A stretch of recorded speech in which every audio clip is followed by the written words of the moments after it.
السلام عليكم ورحمة الله وبركاته. إن الحمد لله نحمده ونستعينه ونستغفره ونعوذ بالله من شرور أنفسنا ومن سيئات أعمالنا. من يهده الله فلا مضل له ومن يضلل فلا هادي له، وأشهد أن لا إله إلا الله وحده لا شريك له، وأشهد أن محمدا عبده ورسوله صلى الله عليه وعلى آله وأصحابه والتابعين وتابع التابعين ومن تبعهم بإحسان إلى يوم الدين. يا أيها الذين آمنوا اتقوا الله حق تقاته ولا تموتن إلا وأنتم مسلمون. يا أيها الناس اتقوا ربكم الذي خلقكم من نفس واحدة وخلق منها زوجها وبث منهما رجالا كثيرا ونساء، واتقوا الله الذي تساءلون به والأرحام إن الله كان عليكم رقيبا. يا أيها الذين آمنوا اتقوا الله وقولوا قولا سديدا يصلح لكم أعمالكم ويغفر لكم ذنوبكم، ومن يطع الله ورسوله فقد فاز فوزا عظيما. أما بعد، فإن خير الحديث كتاب الله، وخير الهدي هدي محمد صلى الله عليه وعلى آله وسلم، وشر الأمور محدثاتها، فإن كل محدثة بدعة وكل بدعة ضلالة وكل ضلالة في النار. Ikhwani fi din, a'azzakumullah, kaum muslimin yang saya hormati. Kita lanjutkan kajian kitab tafsir yang ringkas, tafsir Syekh Abdurrahman As-Sa'di rahimahullah, yang beliau beri judul Taisir Al-Karimir Rahman, kemudahan dari Allah yang Maha Karim dan Maha Pengasih Penyayang, sampai pada ayat yang ke-196 dari surat Al-Baqarah. Allah Subhanahu wa taala berfirman, "Wa atimmul hajja wal umrata lillah. فإن أُصِرْتُمْ فَمَا اسْتَيْسَرَ مِنَ الْهَدْيِ." Allah Subhanahu wa taala berfirman, "Wa atimmu," dan sempurnakanlah haji dan umrah untuk Allah Subhanahu wa taala. Khani fi din, a'azakumullah. Mudah-mudahan masih ingat bahwa ini sudah dibahas ketika kita di dalam bulan Ramadan. Kalimat yang ringkas atimul hajj wal umrata lillah memiliki faedah yang sangat banyak. Kalimat Allah atimul hajj wal umrah, sempurnakanlah haji dan umrah untuk Allah. Ini perintah dari Allah Subhanahu wa taala untuk menyempurnakan haji dan umrah. Wa yustafad min hadhihi al-ayah, maka diambil dari ayat ini beberapa faedah-faedah penting. Yang pertama, wajibnya haji dan umrah.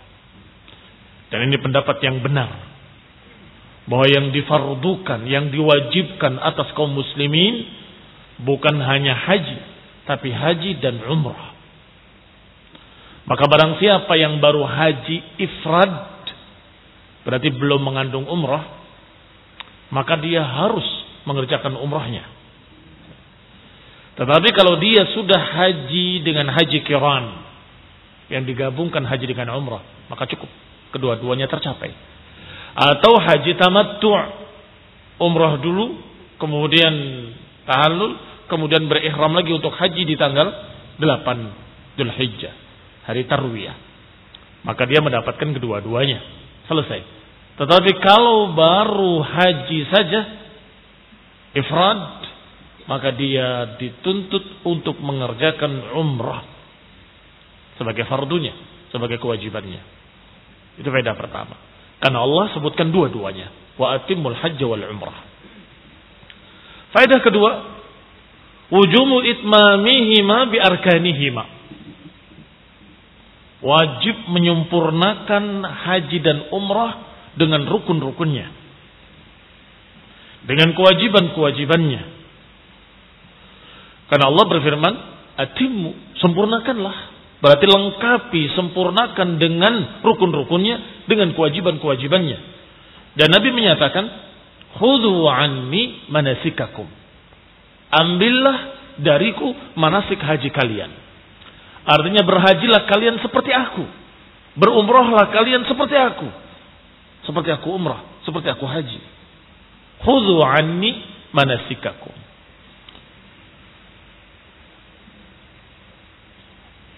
Faedah ketiga, an-nafi hujjatun liman qala biwujubil umrah. Ini mirip dengan yang pertama, bahwa ini ada hujjah, ada dalil bagi mereka yang berpendapat bahwa umrah pun wajib sekali. Yang kedua, ketiga, sunnah. Warabi', yang keempat, annal hajja wal umrata yajib itmamuhuma bisyuru'i fihima. Bahwa haji dengan umrah harus disempurnakan. Wajib disempurnakan kalau dia sudah masuk ke dalamnya.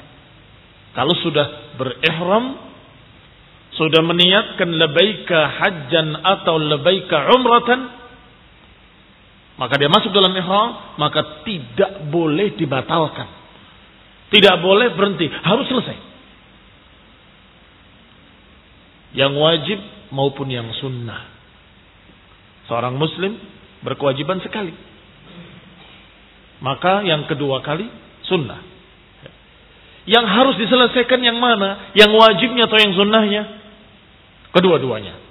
Apakah haji yang wajibnya, haji pertama, ataupun haji yang sunnah, haji kedua, ketiga dan seterusnya? Umrah yang wajibnya, umrah pertama, atau umrah yang sunnahnya, umrah yang berikutnya? Kalau sudah masuk ke dalam ihram, harus disempurnakan sampai selesai, tuntas. Enggak boleh berhenti di tengah jalan. Ini juga diambil dari ayat ini. Wa atimmul hajja wal umrata lillah. Sempurnakan haji dan umrah untuk Allah. Berarti kalimat untuk Allah juga memiliki faedah lain. Harus ikhlas. Ini yang kelima.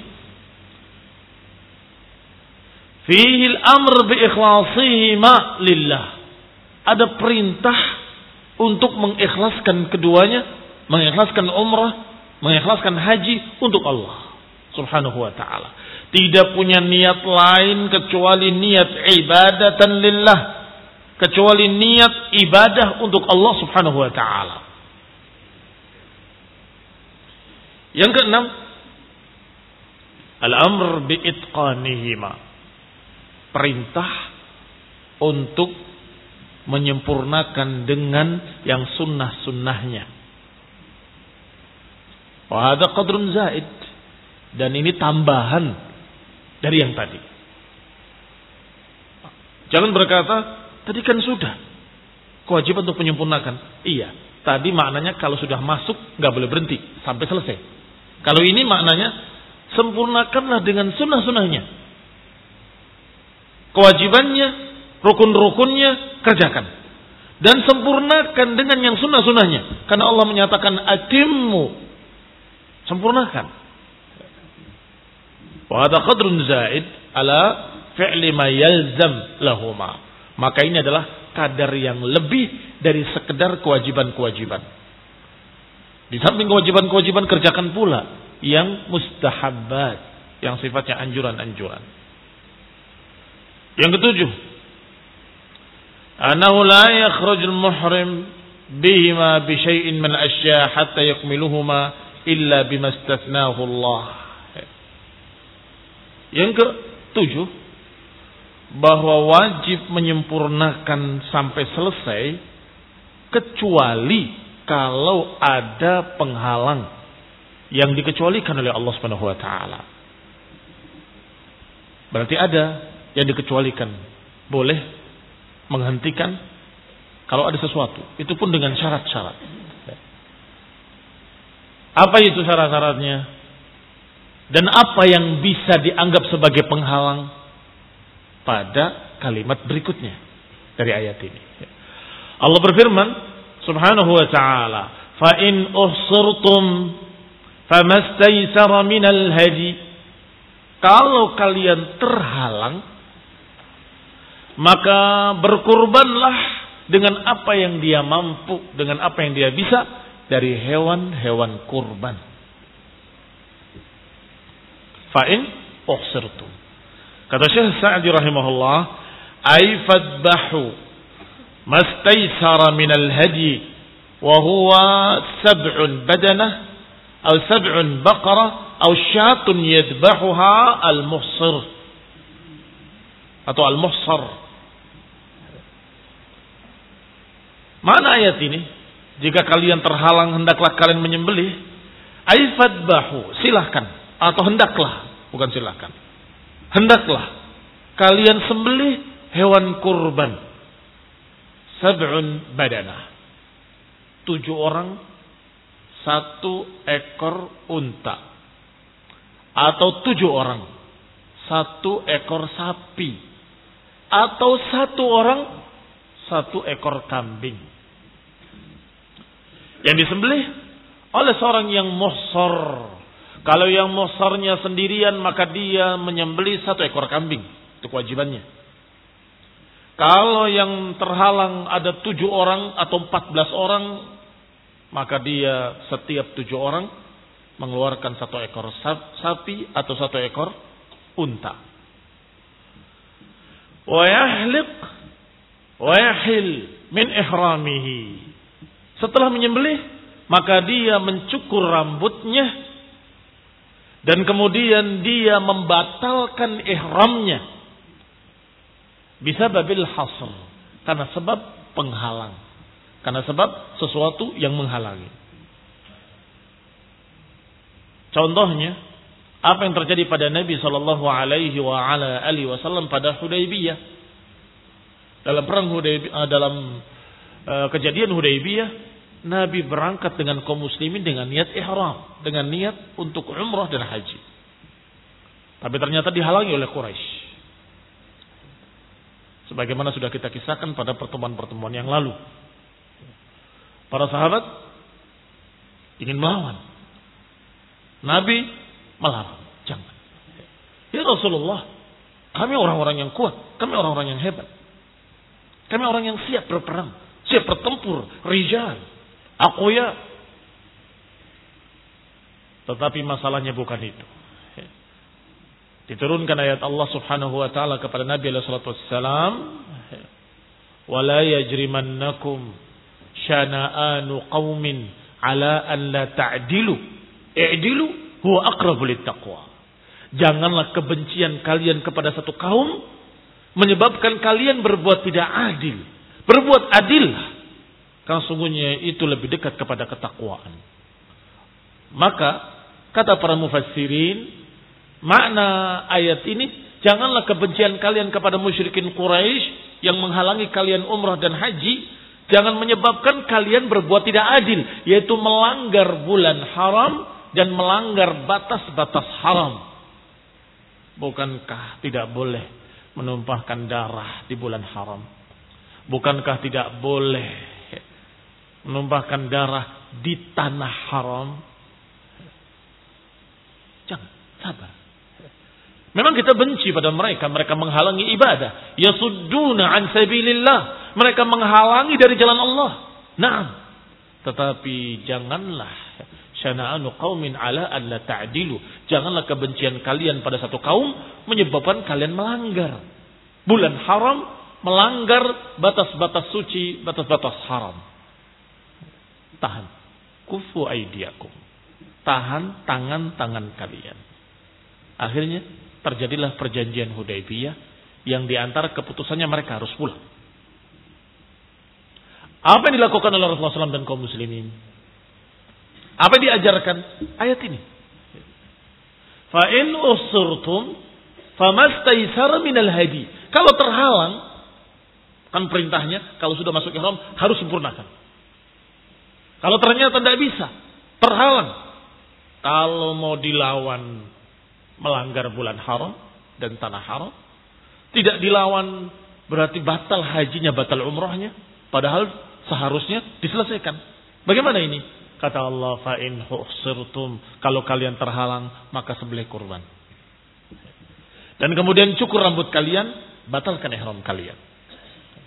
Di tempat tersebut, di tempat di mana dia tertahan, di mana dia terhalang. Qala rahimahullah, berkata Syekh Sa'di rahimahullah, maka hendaklah dia menyembelih kurban untuk 7 orang 1 ekor sapi atau 1 ekor unta, dan untuk satu orang 1 ekor kambing. Setelah itu dicukur rambutnya. Wa yahillu min ihramihi bisababil hasr, maka dia membatalkan ihramnya karena sebab terhalang, sebagaimana apa yang dilakukan oleh Nabi SAW dan para sahabatnya lamma saddahumul musyrikun, ketika dihalangi oleh musyrikin amal Hudaybiyah, pada tahun Hudaybiyah. Memang ketika itu para sahabat merasa berat. Sudah semangat mereka ingin beribadah, dihalangi oleh musyrikin. Dan itu menunjukkan keimanan mereka. Mereka jengkel, mereka marah dengan musyrikin. Kenapa mereka menghalangi ibadah? Hanya saja perintah Allah dan Rasulnya harus ditaati. Maka Nabi menyatakan, cukur rambut-rambut kalian. Mereka masih diam. Mengapa? Karena mereka merasa barangkali ada jalan lain, atau ada sesuatu yang lain selain pulang. Barangkali bisa menyempurnakan. Diperintahkan lagi, cukurlah rambut kalian. Disembelih hewan-hewan kurban, dan kemudian cukur rambut. Maka istrinya mengatakan, ya Rasulullah, engkau lakukan, mereka akan ikut. Rasulullah sudah sedih melihat para sahabat seakan-akan merasa berat untuk membatalkan ihramnya. Maka Rasulullah SAW keluar, dicukur oleh istrinya radhiyallahu taala anha wa ardhaha. Maka para sahabat melihat bagaimana Rasulullah SAW dicukur rambutnya, berarti sudah tidak ada harapan lain. Berarti memang benar-benar harus membatalkan ihramnya. Maka segera mereka pun melaksanakan apa yang diperintahkan oleh Rasulullah SAW, yaitu mencukur rambut-rambut mereka. Saling mencukur rambut mereka. Dan inilah perwujudan dari perintah Allah atau dari jalan keluar yang diajarkan oleh Allah. Fa in uhsirtum famastaisara minal hadi. Kalau kalian terhalang, maka sembelihlah kurban dan kemudian batalkan ihram kalian. Fa in lam yajid al-hadi falyasum. Kalau tidak punya, tidak memiliki hewan kurban atau tidak memiliki harta untuk membeli hewan kurban, apa yang dilakukan? Qala falyasum. Lihat ayat selanjutnya. Atau dalam ayat lain, barang siapa yang tidak mampu disebutkan dengan puasa. Faman lam yajid, siapa yang tidak mendapatinya, maka hendaklah dia berpuasa dengan 10 hari puasa. Kama fil mutamatti', sebagaimana hukumnya orang yang haji tamattu', hendaklah dia berkorban. Kalau tidak mampu berkurban atau tidak memiliki hewan kurban, maka disuruh untuk berpuasa 10 hari. Thalatha ayyam fil hajj, 3 hari ketika itu. Wa sab'atin idza raja'tum, dan 7 hari ketika pulang. 10 hari. Tilka 'asharatun kamilah. Kemudian Allah Subhanahu wa taala berfirman, "Wala tahliqu ru'usakum hatta yablughal hadyu mahillah." Dan jangan kalian mencukur rambut kalian hingga kurban-kurban tadi sampai ke tempatnya. Bisa bermakna tempat, bisa bermakna waktu, dan bisa kedua-duanya. Sampai di tempatnya atau sampai di waktunya. Kapan waktu penyembelihan? Pada tanggal 10 Dzulhijjah. Jangan cukur rambut kalian sampai tanggal penyembelihan. Sampai waktu penyembelihan. Dan sampai di tempat penyembelihan. Di mana tempat penyembelihan? Di Mekah. Semua Mekah adalah tempat penyembelihan. Kembali kepada ucapan Syekh Sa'di rahimahullah, bahwa ayat Allah Subhanahu wa taala menyatakan wala tahliqu ru'usakum hatta yablughal hadyu mahillah. Hadza min mahdhuratil ihram. Ayat ini menerangkan tentang larangan-larangan ihram. Orang yang sudah masuk dalam ihram tidak boleh mencukur rambutnya sampai korbannya disembelih pada tanggal 10 Dzulhijjah. Sebelum itu tidak boleh. Jangan dicukur rambutnya. Apakah dengan halq ataupun dengan selain halq? Apakah digundul ataupun dipotong sebagian? Tidak boleh. Li'anna al-ma'na wahid min ar-ra's. Karena kandungan maknanya sama. Apakah mencukur seluruhnya sampai ke kulit kepalanya? Atau dengan kata lain gundul? Ataupun memotong sebagian qasr? Secara makna sama. Apa itu? Secara makna sama. Makna berhias. Artinya dia merapihkan dirinya.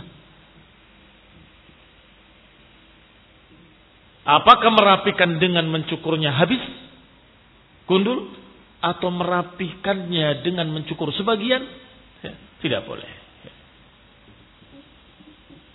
Qala au minal badan. Demikian pula dari badan. Dari kepala tidak boleh, dari badan juga nggak boleh. Mencukur rambut kemaluan, mencukur bulu ketiak, mencukur nggak boleh. Li'anna al-maqsud min dzalika sawa, karena maksudnya sama. Secara makna sama. Itu juga sama, merapihkan. Ini juga sama, merapihkan. Padahal yang diinginkan oleh Allah Subhanahu wa taala adalah husulus sya'at. Husul asy-sya'at. Asy-sya'at, sya'sa, maknanya kusut, tidak terurus. Dan itu pada haji memiliki keutamaan. Tetapi di selain haji tidak ada keutamaan. Jangan seperti sufi yang menganggap bahwa kusut nggak terurus itu memiliki keutamaan dalam segala waktu dimanapun dia berada, sehingga penampilan mereka seperti orang gila di jalan, seakan-akan nggak mandi dia setahun, rambutnya juga panjang, tidak terurus, kotor, berdebu, nggak keramas 1 tahun. Kemudian dikatakan wali, oh ini wali min awliyaillah, dia sya'za, sebagaimana Allah sebutkan dalam Al-Quran. Yang mana? Ya itu. Ini ketika haji. Kalau haji, maka Allah membanggakan yaumul qiyamah di hadapan para malaikat, dan membanggakan ketika itu Allah turun ke langit dunia di hari Arafah, dan Allah mengatakan, lihat hamba-hambaku kusut dan berdebu karena aku. Dalam riwayat-riwayat yang sahih, lihat hamba-hambaku kusut dan berdebu karena aku.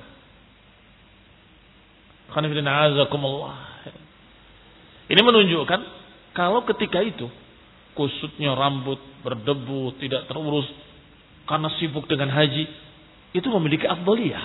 Maka jangan dicukur, jangan dirapihkan, jangan memakai minyak wangi, jangan. Tak boleh ketika ihram. Dan itu disebut dalam bahasa Arab tarafuh. Yang tadi makan minyak wangi, mencukur, merapihkan, berhias, itu adalah tarafuh. Padahal ketika haji tidak dianjurkan tarafuh, bahkan dilarang tarafuh. Yang diperintahkan justru al-sya'ith, sebagaimana disebutkan di sini, husul asy-sya'at.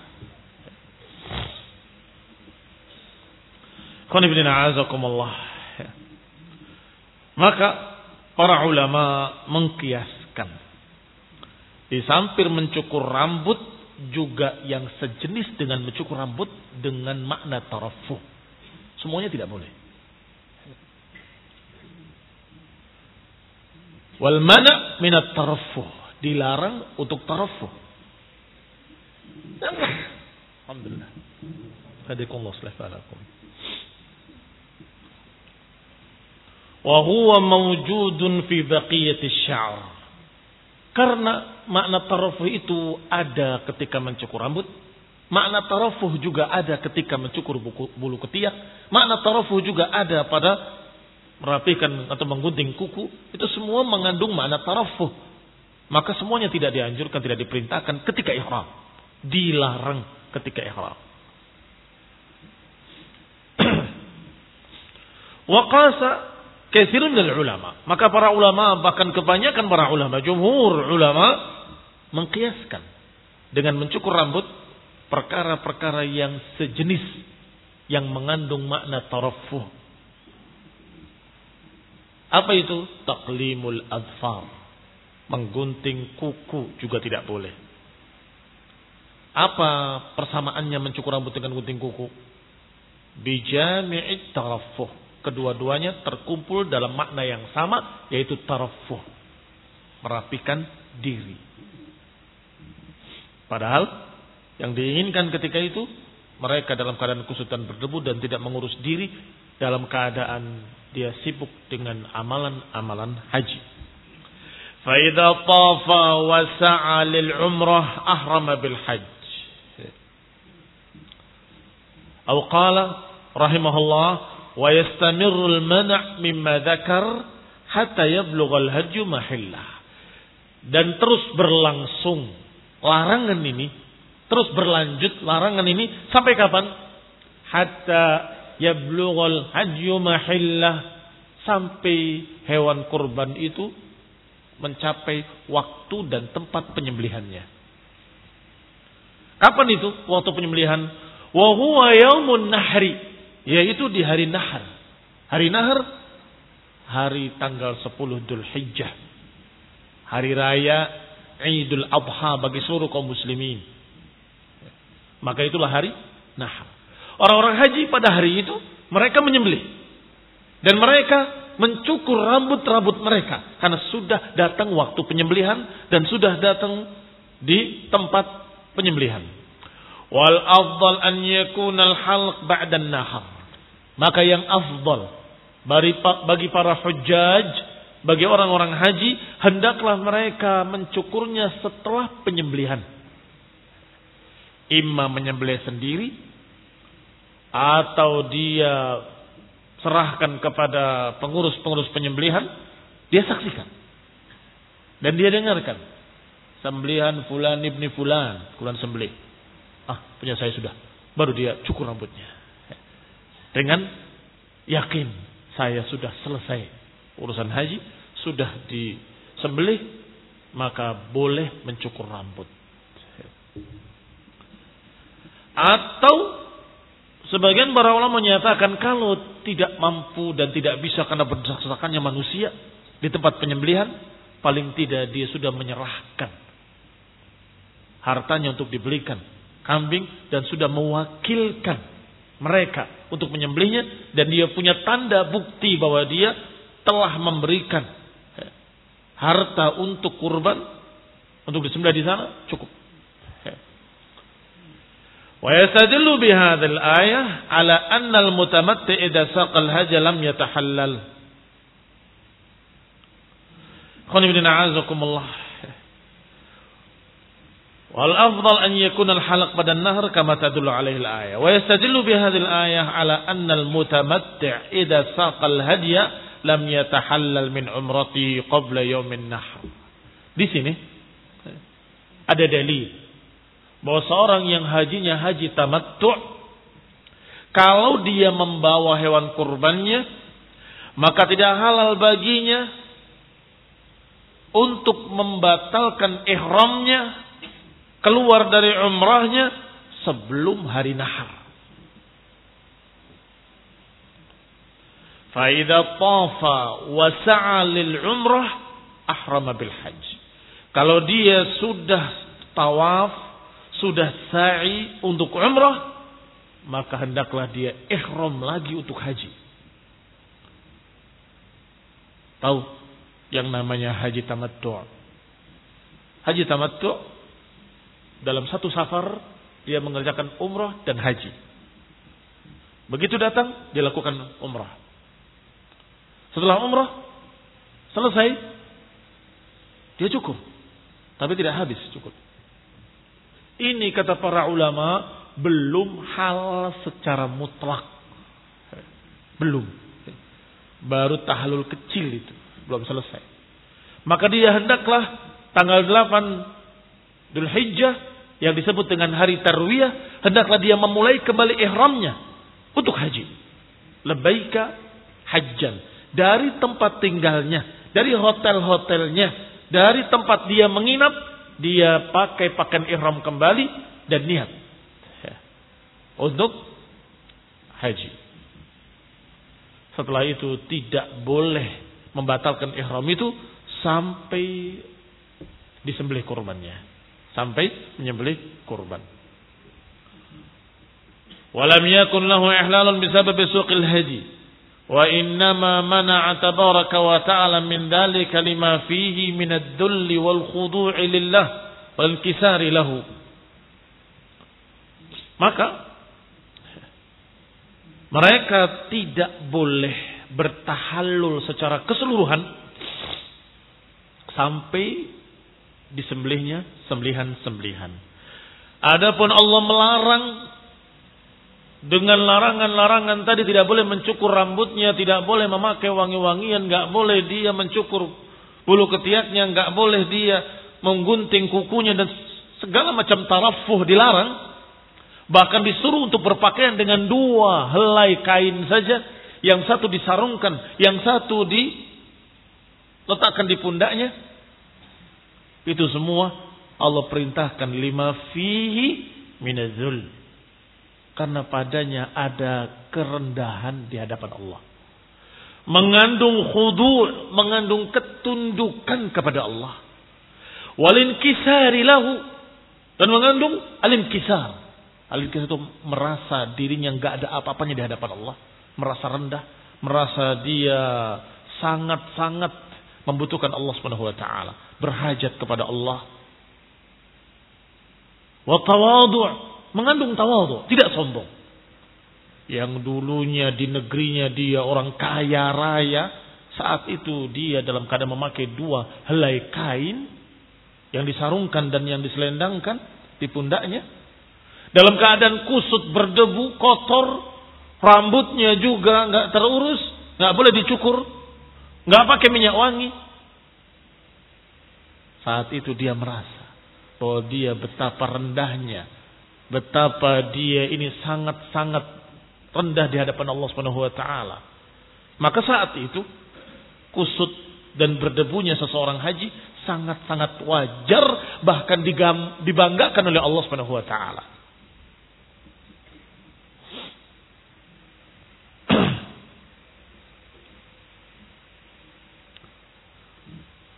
Qala rahimahullah, berkata Syekh Sa'di rahimahullah selanjutnya,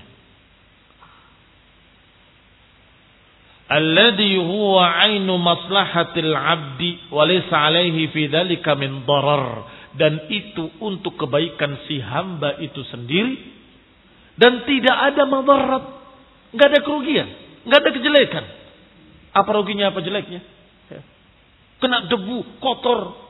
Yang tadinya ketika dia masih di Jakarta necis, bersih, wangi. Dalam keadaan bajunya mewah, pakaiannya mewah.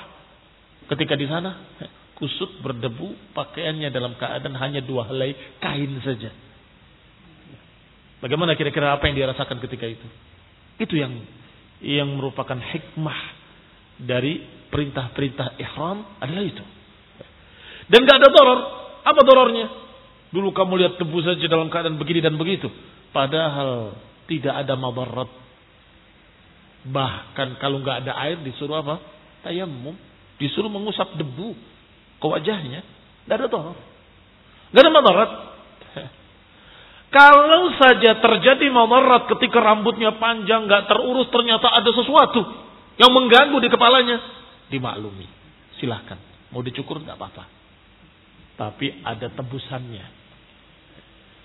Karena agama ini yusrun, inna hadza din yusrun, agama ini mudah, maka kalau ada madarat, maka ada jalan keluarnya. Inilah syariat Allah yang maha sempurna. Idza daqat tasa'. Hadis syariah, kalau dia ada kesempitan, maka mesti akan ada jalan keluar. Tapi bagaimana kalau ketika dia tidak mencukur rambutnya, dalam keadaan kebetulan sudah panjang, sehingga terjadi di kepalanya berbagai macam gangguan-gangguan. Apakah adan min marad? Apakah penyakit di kepalanya? Gatal-gatal. Atau kuruh, gatal-gatal. Atau kummal. Kummal itu binatang-binatang kecil itu, kutu. Kutu rambutnya semakin banyak di kepalanya.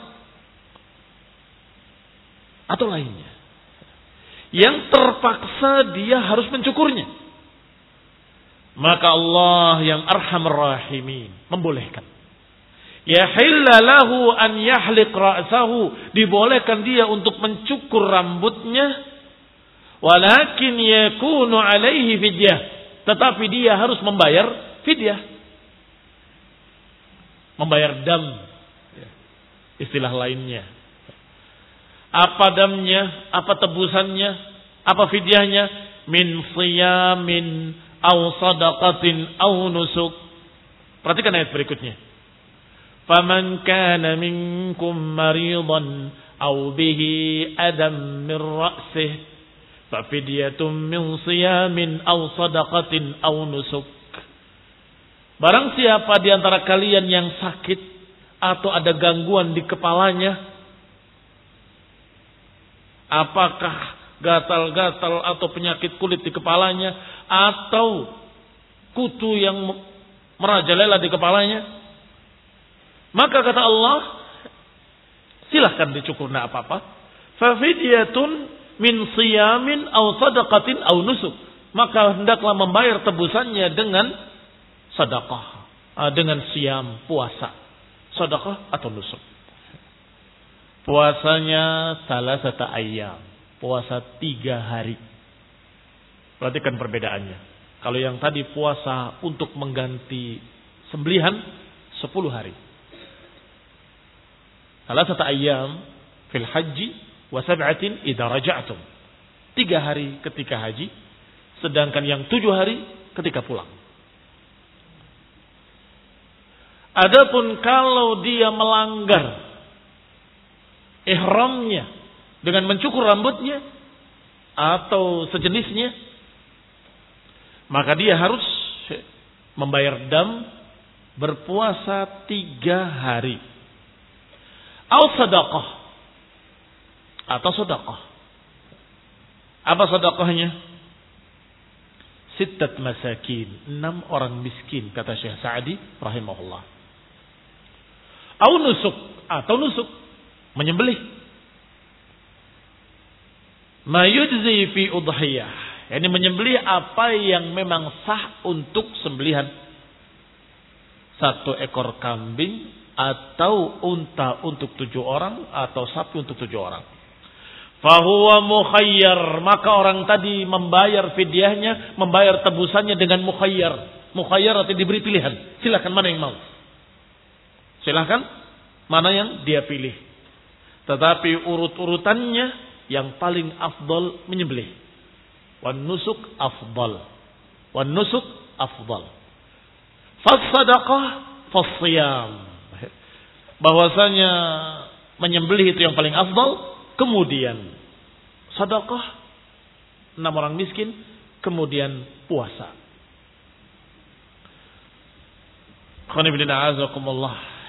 Demikian urut-urutannya menurut para ulama, termasuk pendapat Syekh Sa'di rahimahullah. Walaupun ketika kita membuka tafsir Ibnu Katsir rahimahullah, di sana justru banyak pendapat-pendapat dan ikhtilafat. Maka saya bawakan yang dianggap rajih oleh Syekh Sa'di saja, supaya tidak membingungkan kaum muslimin. Bahwa ini adalah apa yang rajih dari beliau, bahwasanya hendaklah dia menyembelih kalau dia mampu, baru kemudian turun kalau tidak mampu sedekah atau puasa. Demikian urut-urutannya, wallahu taala a'lam. Dan di antara penyebab kenapa menyembelih itu lebih utama, mengapa memberi makan orang miskin lebih utama, karena ibadah yang muta'addi dengan ibadah yang lazim, atau dengan bahasa lainnya, ibadah yang berkait dengan diri sendiri dan ibadah yang memberikan pada orang lain, itu lebih afdal yang memberikan pada orang lain. Artinya yang berkait dengan orang lain. Sedekah untuk fuqara wal masakin. Menyembelih juga untuk fuqara wal masakin. Puasa untuk dirinya sendiri. Sehingga itu dibelakangkan. An-nusuk fas-sadaqah fas-siyam. Yang paling tinggi nusuk, kemudian sedekah, kemudian puasa. Dari sinilah Imam Ahmad dan para ulama menyatakan bahwa peringatan dari bahaya kesesatan itu lebih afdal dari puasa, lebih afdal dari salat, lebih afdal daripada baca Quran atau i'tikaf yang sunnah. Kita tidak membandingkan dengan yang wajib. Kalau yang wajib tidak bisa dibandingkan. Itu adalah yang paling tinggi. Artinya salat sunnah, puasa sunnah, i'tikaf sunnah, dengan memperingatkan hati-hati dari kesesatan kelompok sesat. Mana yang lebih afdal? Peringatan ini lebih afdal. Apa alasannya? Sama dengan ini. Amma shalah was-shaum wal i'tikaf fali nafsihi. Adapun puasa, salat dan i'tikaf untuk dirinya sendiri.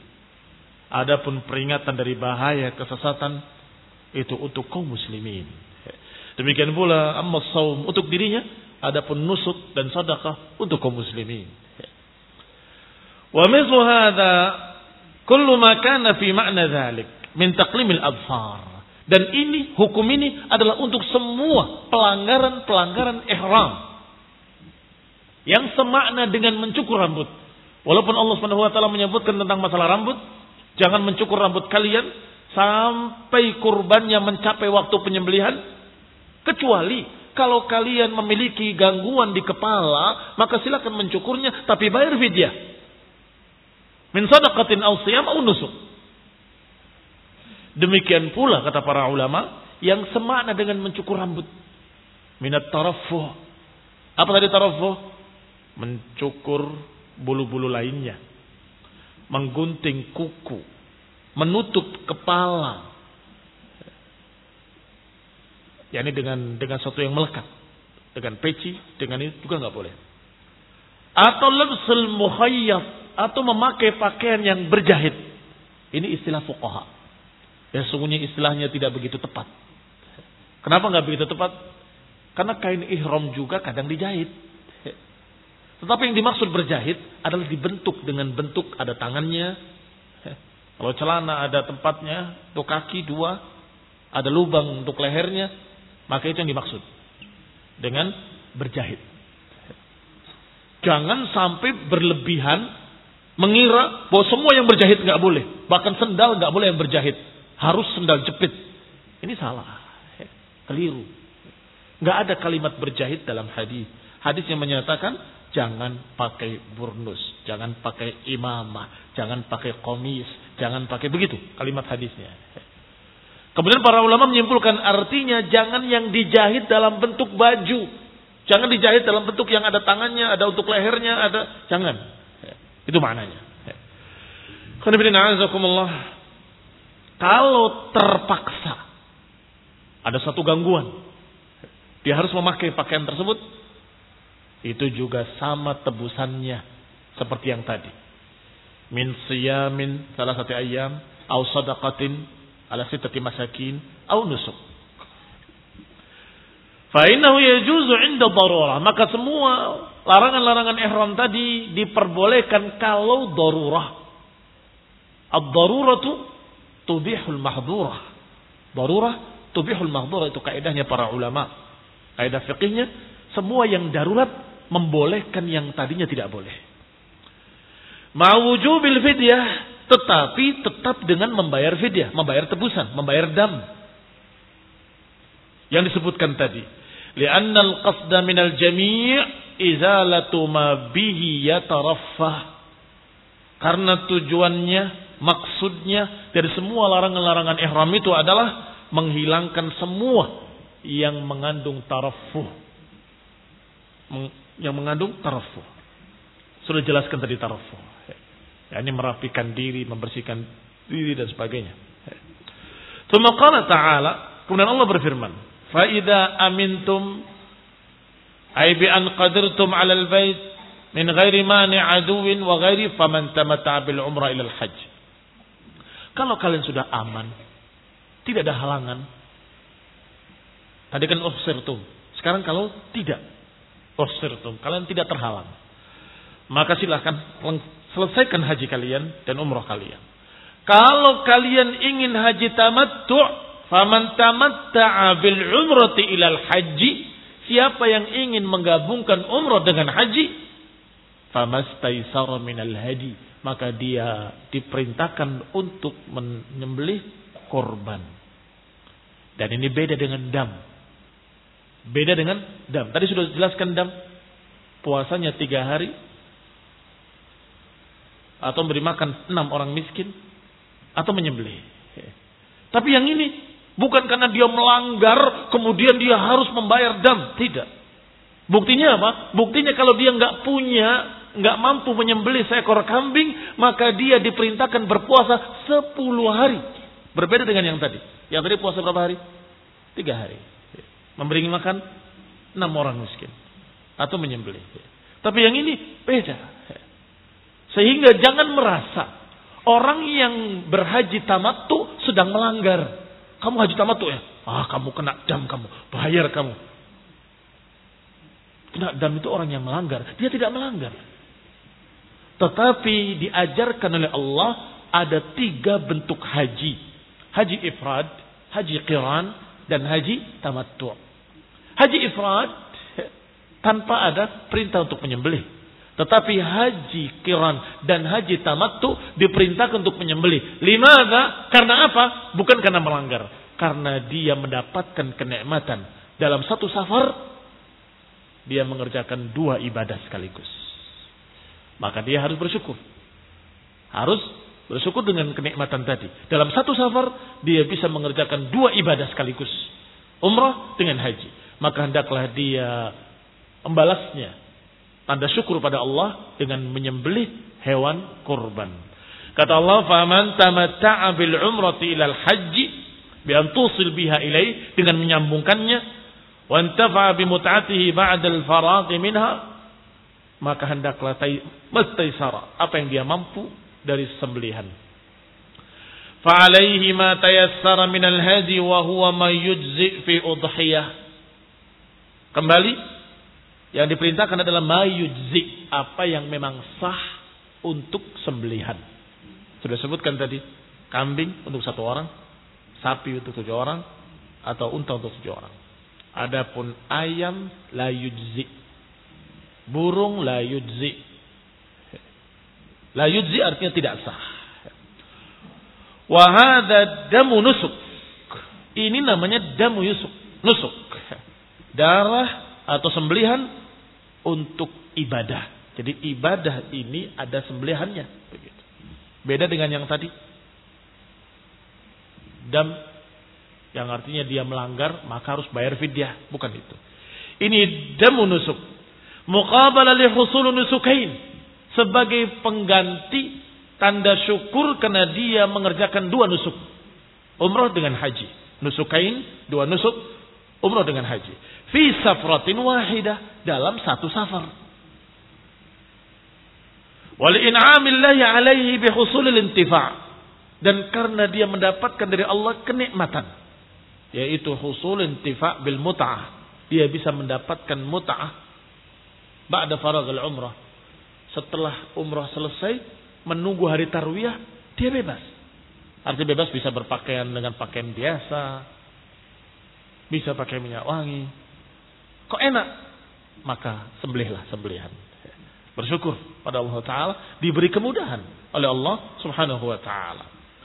Wa qabla syuru' fil hajj, yaitu setelah selesai umrah, sebelum masuk dalam haji, ada mut'ah, ada sesuatu yang menyenangkan, kebebasan dia dari ihramnya.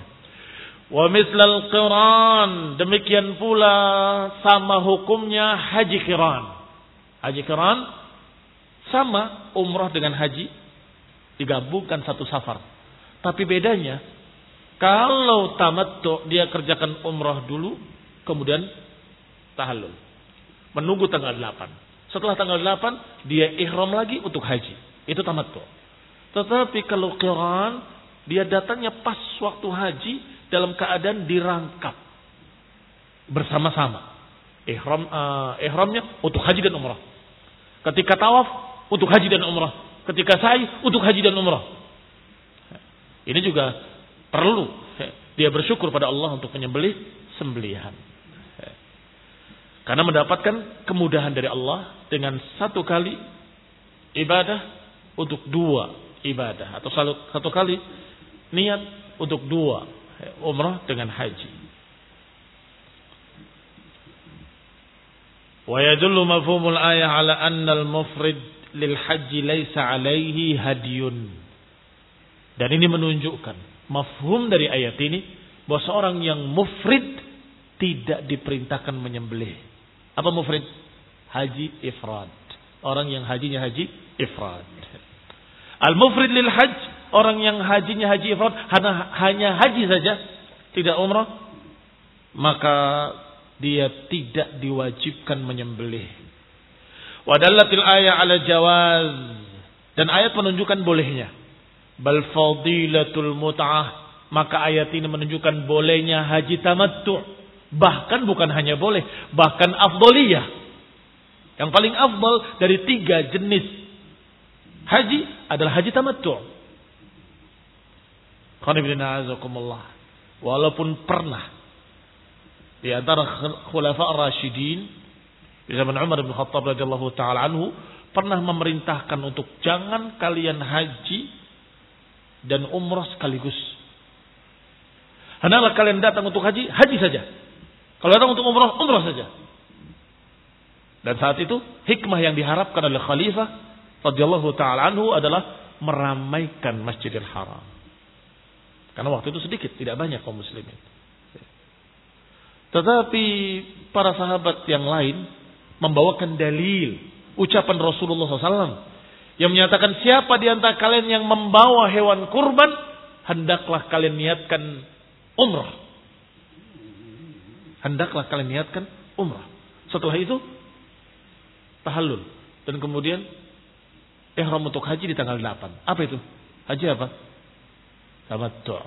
Maka kata Ibnu Abbas radhiyallahu taala anhuma, semoga Allah meridhai keduanya, bahwa yang diperintahkan oleh Nabi adalah haji tamattu'. Bahkan sebagian mengatakan wajib haji tamattu'. Karena Nabi menyatakan, hendaklah yang membawa hewan kurban, arti yang mampu membawa hewan kurban, hendaklah jadikan ihramnya untuk umrah. Artinya disuruh tamattu'. Sampai-sampai Ibnu Abbas menyatakan, siapa yang tidak sependapat dengan ini, aku siap mubahalah. Bahkan ada juga ucapan dari beliau yang menyatakan, akhsha an tanazzala alaikum hijaratan minas sama. Aku khawatir akan turun batu dari langit azab. Aqulu qala Rasulullah wa taquluna qala Abu Bakar wa Umar. Aku khawatir akan turun azab. Aku katakan qala Rasulullah, kalian bantah dengan qala Abu Bakar, qala Umar. Artinya, aku katakan Rasulullah SAW bersabda, jadikan ihram kalian untuk umrah. Artinya disuruh tamattu. Kemudian kalian mengatakan, tapi Abu Bakar, tapi Umar. Aku khawatir akan turun azab. Aku katakan qala Rasulullah, kalian bantah dengan qala Abu Bakar wa qala Umar. Artinya tetap saja, walaupun kita memuliakan semua para khulafa rasyidin dan memuliakan para sahabat, kalau ada pendapat Umar dan ucapan Rasulullah, tetap ucapan Rasulullah yang akan didahulukan. Ucapan beliau, ucapan Umar di waktunya dengan hikmah yang diharapkan oleh beliau, dan itu adalah pendapat beliau sebagai khalifah, ijtihad beliau radhiyallahu taala anhu. Tetapi ucapan Rasulullah SAW tidak bisa dibantah oleh siapapun. Jadikan ihram kalian sebagai umrah. Baru kemudian selesai umrah, menunggu sampai tanggal 8, baru kemudian ihram untuk haji. Assalamualaikum warahmatullahi wabarakatuh.